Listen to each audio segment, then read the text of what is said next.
मैंने भारत के प्रधानमंत्री को पत्र लिखा था कि इस देश में कोचिंग सेंटर्स की लूट को रोकने के लिए कानून बनाया जाए। केंद्र सरकार एक ऐसा कानून बनाए जो सभी राज्यों में लागू हो और उसकी एक निश्चित प्रक्रिया फॉलो की जाए सभी कोचिंग सेंटर्स के द्वारा कि हमको अपना कोचिंग सेंटर खोलना है तो कैसे खोलना है, हॉस्टल चलाना है तो कैसे चलाना है, फीस लेनी है तो कैसे फीस लेनी है, कितने ऐसे ईडब्ल्यूएस के या बीपीएल के या ऐसे कमजोर छात्र जो आर्थिक रूप से कोचिंग का पैसा देने में असमर्थ है उनको निःशुल्क पढ़ाया जाएगा, उनका कोटा होगा। ऐसे कुछ नियम और कानून बनाए जाए और खास तौर से पेपर लीक में जिन कोचिंग सेंटर्स का नाम आता है, जिन कंपनियों का एग्जाम कराने वाली कंपनियों का नाम आता है, उनके ऊपर कैसे प्रतिबंध लगाया जाएगा और कैसे उनके खिलाफ कार्रवाई की जाएगी। क्योंकि पेपर लीक गुजरात हो, बिहार हो, यूपी हो, हरियाणा हो, राजस्थान हो, देश का कोई राज्य आज की तारीख में अछूता नहीं है जहां के छात्र पेपर लीक से पीड़ित ना हो। तो इसके लिए एक सख्त कानून इस देश के अंदर होना जरूरी है। ऐसा मैंने पत्र भारत के प्रधानमंत्री जी को लिखा था। अब वो कब अपना कानून बनाएंगे, कब कोचिंग सेंटर्स को रेगुलेट करेंगे, मुझे नहीं पता, लेकिन आम आदमी पार्टी इस दिशा में पहल करेगी। और जब सदन में राजेंद्र नगर के विषय पे चर्चा हो रही थी,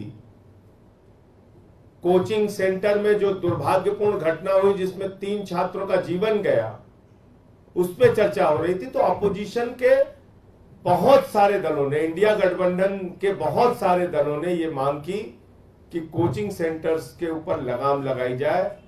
और खुद हमारे सभापति जी खुद स्वयं चिंतित थे कि ये कोचिंग सेंटर्स की जो मनमानी, जो इनका रवैया है, इस पे रोक लगनी चाहिए। उस पे वो भी उनकी भी चिंता सामने आई। तो इंडिया गठबंधन के दलों से भी इस संबंध में बात होगी और केंद्र सरकार से भी इस संबंध में बात होगी। हम लोग लगातार दबाव बनाएंगे इसको लेकर कि कोचिंग सेंटर्स को रेगुलेट किया जाए, नंबर 1।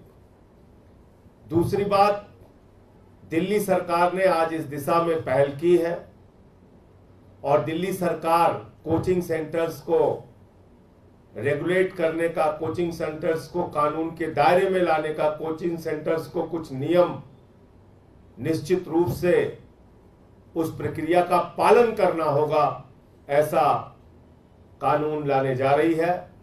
उसके लिए एक कमेटी भी बनाई गई है और इसकी शुरुआत आज से दिल्ली सरकार कर रही है। तो ये मैं समझता हूं कि दिल्ली में आकर अपने भविष्य का फैसला करने वाले और अपने उज्जवल भविष्य का सपना देखने वाले छात्रों के लिए और उनके परिवारों के लिए एक सुखद समाचार है कि हम लोग इस दिशा में, दिल्ली सरकार आगे बढ़ चुकी है। कल जो जानकारी मिली कि दिल्ली के एलजी महोदय अपने घर पर उन्होंने मीटिंग बुलाई थी। अब भाजपा ही कहते हैं आम आदमी पार्टी सरकार इसलिए दोषी है, उसलिए दोषी है, उसलिए दोषी है। उनका एलजी क्या कर रहा है, उनके कहने पे वो कैसी साजिश कर रहा है, इसके बारे में भी आपको सोचना चाहिए। एलजी महोदय अपने घर पर एक मीटिंग बुलाते हैं जिसमें वो अधिकारियों को बुलाते हैं और कोचिंग सेंटर्स के मालिकों को बुलाते हैं। आप कोचिंग सेंटर्स के मालिकों के साथ बंद कमरे में क्या बैठक कर रहे हैं? जिन कोचिंग सेंटर्स के मालिकों के खिलाफ आपको कार्रवाई करनी है, सख्ती से जिनके खिलाफ आपको कार्रवाई करनी है, जिनसे निपटना है, उनसे आप बंद कमरे में मीटिंग कर रहे हैं। और क्योंकि उस मीटिंग का खुलासा ना होने पाए, इसलिए आप दिल्ली सरकार के मंत्री को नहीं बुला रहे। दिल्ली सरकार के मंत्री को बिना बुलाए बंद कमरे में एलजी महोदय कोचिंग सेंटर्स के उन मालिकों के साथ मीटिंग गुपचुप कर रहे हैं जो बेसमेंट में क्लासेस चलाने के दोषी हैं, जो बेसमेंट में लाइब्रेरी चलाने के दोषी हैं, जो तमाम इलीगल एक्टिविटीज करने में दोषी हैं, जो कोचिंग सेंटर्स छात्रों से अनाप शनाप फीस लेने का काम करते हैं। आप उन कोचिंग सेंटर्स के मालिकों के साथ बंद कमरे में मीटिंग कर रहे हैं, अपने अधिकारियों को बुला रहे हैं और दिल्ली सरकार के मंत्री को नहीं बुला रहे। इसीलिए मैं बार बार कहता हूं कि भारतीय जनता पार्टी और एलजी महोदय दिल्ली सरकार को बदनाम करने की गहरी साजिश में दिन रात शामिल रहते हैं, दिन रात इसी काम में लगे रहते हैं। तो इसलिए ये भी जो कल मीटिंग हुई है, उसमें क्या उन्होंने चर्चा की, क्या मीटिंग हुई, क्यों कोचिंग सेंटर्स के मालिकों के साथ उन्होंने गुपचुप मीटिंग किया, क्यों एलजी उनको बचाना चाहते हैं, क्यों बीजेपी उनको बचाना चाहती है कोचिंग सेंटर्स के मालिकों को, ये समझ से परे है। लेकिन मैं दिल्ली की जनता को बताना चाहता हूं कि दिल्ली सरकार, अरविंद केजरीवाल जी के नेतृत्व में चलने वाली सरकार,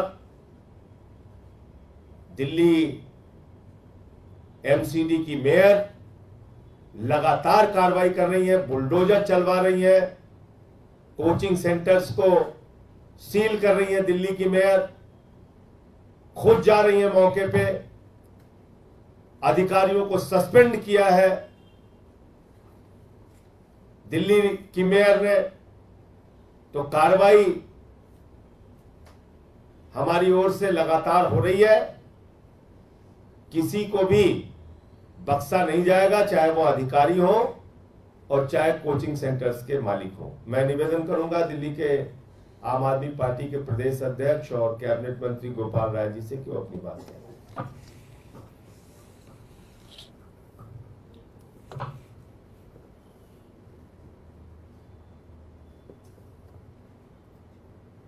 दिल्ली के अंदर राजेंद्र नगर में जिस तरह से दुर्भाग्यपूर्ण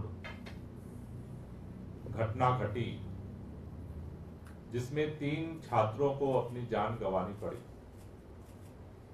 जिसमें उनका कोई कसूर नहीं था, उनके मां बाप का कोई कसूर नहीं था। इस दुर्भाग्यपूर्ण घटना के बाद आम आदमी पार्टी ने, आम आदमी पार्टी की सरकार ने, आम आदमी पार्टी के मेयर ने यह निर्णय लिया कि किसी भी कीमत पर इस घटना के जो भी जिम्मेदार लोग हैं उनको बख्शा नहीं जाएगा। उसके लिए रात में ही हमारे वहां पर राजेंद्र नगर के विधायक वहां पहुंचे, मेयर शैली, डॉक्टर शैली ओबेरॉय वहां पहुंची। उसके बाद रात में ही इस पूरे घटना का कारण क्या है, क्योंकि उस समय अचानक किसी को समझ में नहीं आ रहा था कि अचानक पानी कैसे पहुंच गया वहां। उसके लिए हमारे मंत्री ने इसके इंक्वायरी करने के लिए और तत्काल रिपोर्ट सबमिट करने का आदेश दिया। अगले दिन से जो बेसमेंट में इलीगल लाइब्रेरी या कोई भी एक्टिविटी चल रही थी, उनके खिलाफ ताबड़तोड़ एक्शन शुरू हुआ। जो वहां इस ड्रेनेज सिस्टम में जिस तरह से ब्लॉकेज हुआ, वहां पर दीवार खड़ी थी, उसके लिए जिम्मेदार जो इंजीनियर हैं उनके खिलाफ कार्रवाई शुरू हुई। लेकिन हमने ये देखा कि इन सारी गतिविधियों के, सारी कार्रवाइयों के साथ साथ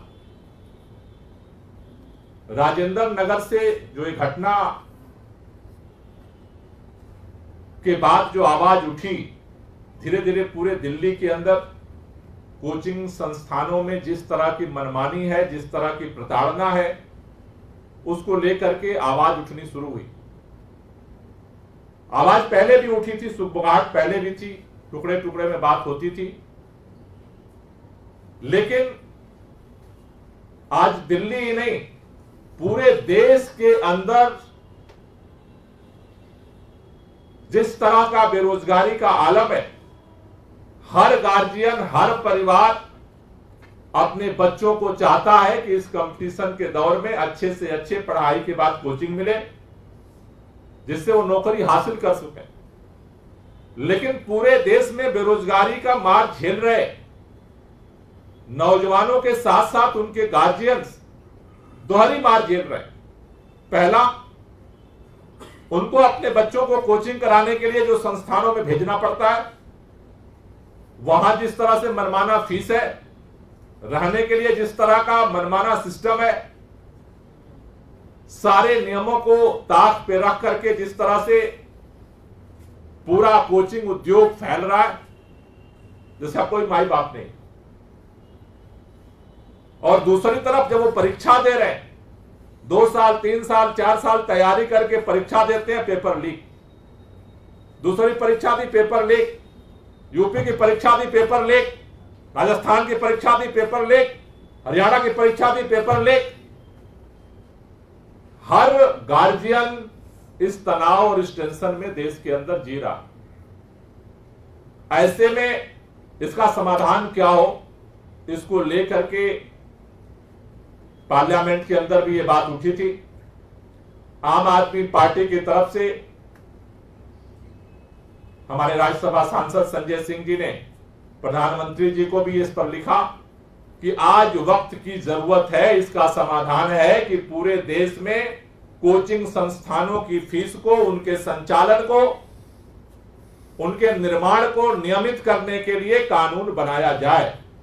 और साथ ही साथ जो ये पेपर लीक का सिलसिला देश भर में चल रहा है, उसको भी रेगुलेट करने के लिए जो पहले से कानून बने हुए हैं, उनमें संशोधन करके एक अस्थायी और मजबूत सिस्टम को देश में खड़ा किया जाए।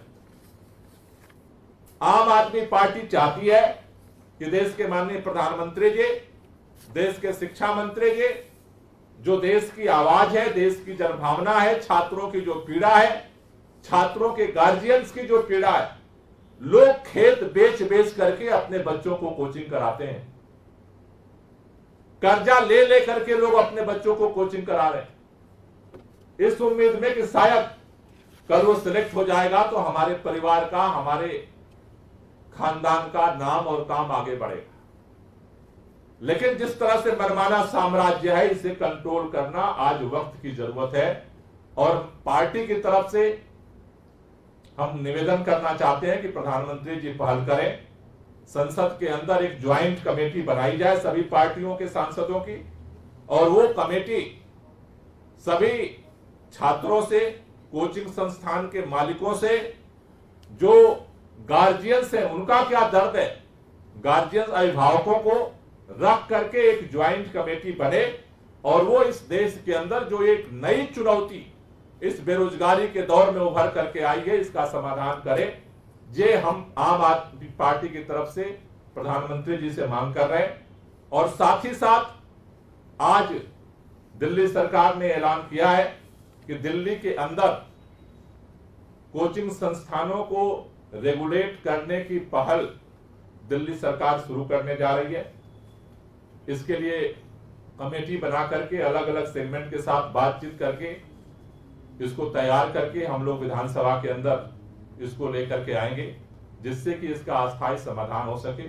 और आखिरी बात मैं ये कहना चाहता हूं कि दिल्ली के अंदर कोई भी अगर ये सोचता है, चाहे वो भारतीय जनता पार्टी हो, चाहे हमारे एलजी साहब हो, चाहे कोई अधिकारी हो, कोई अगर ये सोचता है कि दिल्ली का मुख्यमंत्री जेल के अंदर है इसलिए हम कुछ भी करेंगे, वो आम आदमी पार्टी की सरकार नहीं चलने देगी।